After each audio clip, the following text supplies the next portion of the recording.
This is an RNZ podcast. Earlier this week, the Prime Minister told RNZ that any citizen or group can get their concerns in front of a government minister too, and they have equal opportunity to submit on legislation or appear before select committees at Parliament to influence decisions. But this week, Guy and Espiner cast doubt on claims that our system is as transparent enough on lobbying as it needs to be, because not everything is discoverable if you don't know what to ask for. And his investigation hinged on what he was eventually able to discover using the Official Information Act. And in a video accompanying the series online, he said ministers and lobbyists had many ways for getting in touch. I've seen thousands of emails examining this industry. I've seen thousands of emails, text messages, and even encrypted signal communications between lobbyists, politicians, and their staff. The documents show how lobbyists use their inside knowledge and personal connections to try to get what their clients want. And on Thursday, Guy and Espiner told Morning Report about a specific instance of this involving lobbyist and political commentator Neil Jones. Uses the encrypted messaging app Signal, which I think is interesting in itself, to communicate with ministerial advisors in Little's office when he was health minister.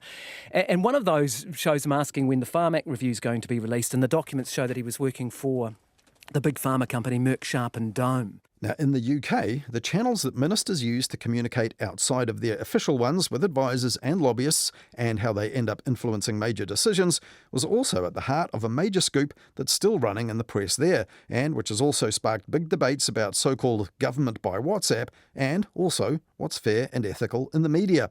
And when this yarn broke in Britain earlier this month, the revelations also led the New Zealand Herald's World News section here.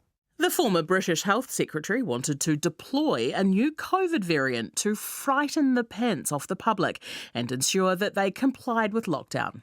And that was according to The Lockdown Files, a series in the Sunday Telegraph, a British paper that, along with its stablemate The Daily Telegraph, is one of the New Zealand Herald's international news partners.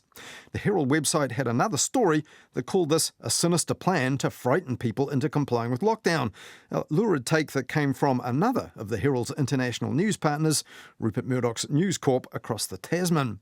But neither Matt Hancock nor his government in the UK was actively planning to release a new COVID strain. They were simply wondering whether they could or should exploit the new strain to push their stay-at-home message, as they were already doing. Now, the Sunday Telegraph's Lockdown Files exclusive in the UK was based on exclusive access to more than 100,000 WhatsApp messages sent between Matt Hancock and his officials and others. But the remarkable thing about this is that Matt Hancock was himself the source of those 100,000 messages. Hancock handed them all over to journalist and biographer Isabel Oakeshott, a former political editor of the Daily Mail and Sunday Times, because Hancock had engaged her to write a book about his handling of the COVID crisis. Now, the Matt Hancock book, called The Pandemic Diaries, didn't fly off the shelves this year as he might have hoped.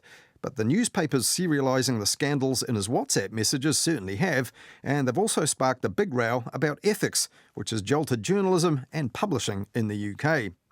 Isabel Oakeshott was unrepentant about an apparently stone-cold betrayal of her source on the BBC's version of Morning Report, the Today programme. It was a book that he wanted. I didn't leave anything out. Responsibilities. You actually broke a written legal agreement, a non-disclosure agreement. My responsibilities, having finished that book with him, are now to the public interest. Did you break an NDA? I mean, that's a matter of public record.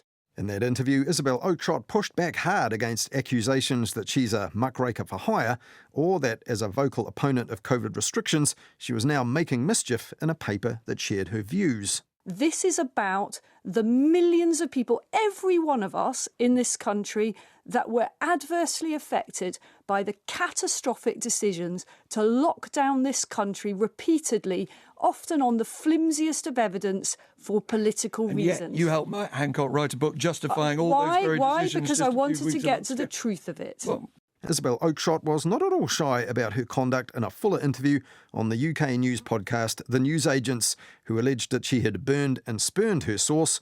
You cannot sit on this stuff. In the end, you've got to decide what is most important. Is it My relationship with Matt Hancock, well, no. And in this part of the interview, she went on to threaten to damage Nick Hancock even more. You can see the reputational risks associated with it. I'm not going to deploy nuclear weapons, but I have them. But they exist. These nuclear... What about him and his behaviour? I'm just not going to go there, OK? He should not poke the hornet's nest.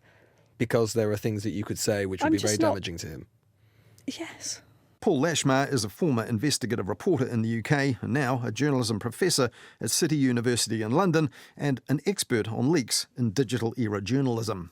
Well, you know, I'm used to dealing with ethical questions, but this one's a really complicated one because, quite frankly, Isabel Oakeshott is a real one-off and with a track record of revealing information from her sources, breaking confidentiality agreements. This had resulted in one senior economist in this country having to go to prison because she'd admitted to Isabel Oakeshott off the record that she had taken her husband's traffic offence points. This meant that both of them were then prosecuted. But she did it again with another case. And so I don't know what Matt Hancock must have been thinking, if he does, when he decided to use her as his ghostwriter. Why was this material leaked and what was the intent of it? It certainly wasn't leaked in what I would call straightforward journalistic way. It had an agenda, and the agenda was to demonstrate that lockdown was a complete mess. This has been quite a sort of recurring theme on the further edges of the right in Britain, that lockdown was a disaster, mainly because I think they perceived that it damaged the economy and did more damage, and in this, lockdown did more harm than good in their view. Of course, none of the people who exchanged on WhatsApp with Hancock have been consulted and have found their private comments emblazoned everywhere with what they thought were private, confidential government exchanges. I guess there really is an interest in knowing, isn't there, how these decisions were made, and if all of this is going on outside of what people might have regarded as, discoverable and legitimate government channels, then that perhaps strengthens her claim that this really is in the public interest. Distasteful as the whole thing is in many ways, the material is important. If I'd been an editor of a newspaper, I would have felt obliged to have made quite a big thing of this because it's very revealing. It is in the public interest. Ultimately, you have to say that what's gone into the public domain has told us something about modern politicians. Part of my work as a journalist, I often do historical research, and I read a lot of now released material from ministers in the past.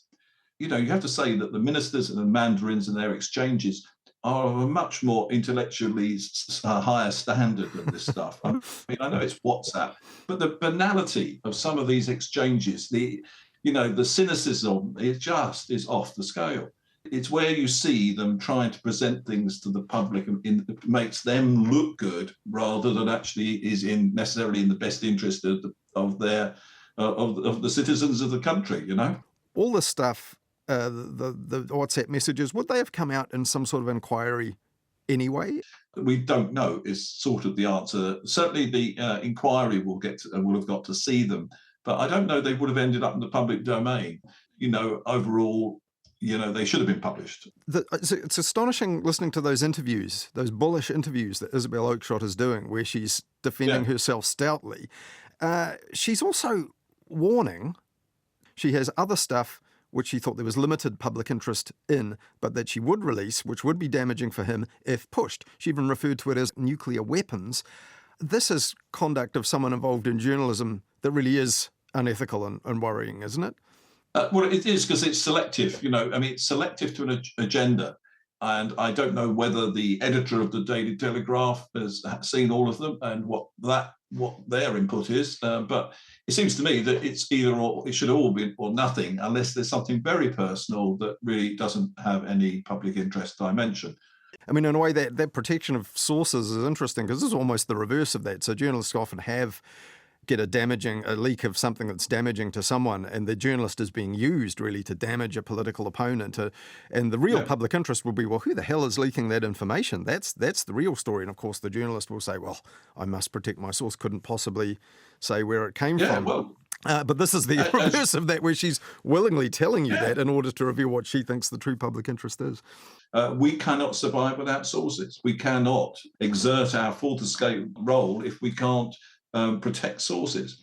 And anything that endangers that, of course, has an impact on journalism. So it is worrying, although, as I say, this is a bit more complicated. But protecting sources is what we do. It's probably the most important thing we do. And if necessary, we carry the can over it. Well, finally, Paul, you have experience as an investigative journalist of dealing with leaks and sources in the pre-digital age. You've written about long hours in pubs, cultivating sources, and then, of course, digital era makes it a bit different, into the era where millions of official documents or private communications could be stored on one USB drive smaller than half of your thumb. So do we need new rules or conventions to deal with, this massive digital information that can be disseminated so easily?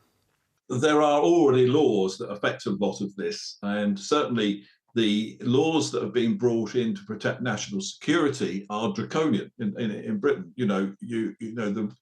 It's much easier to send a journalist to prison if they are perceived to have breached national security than it was 20, 30 years ago.